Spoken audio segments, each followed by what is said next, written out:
ऐसे कैसे विस्फोट हुआ कि छोटी ऐसे कैसे विस्फोट हुआ कि ट्रेनों की कई बोटियां चली गई, कई बोटियां चली गई, कई बोटियां चली गई।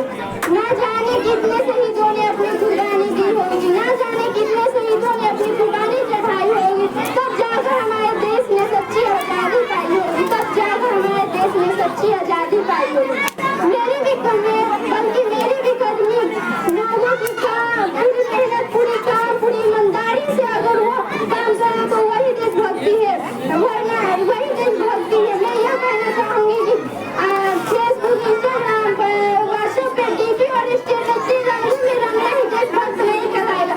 यदि आप कहेंगे कि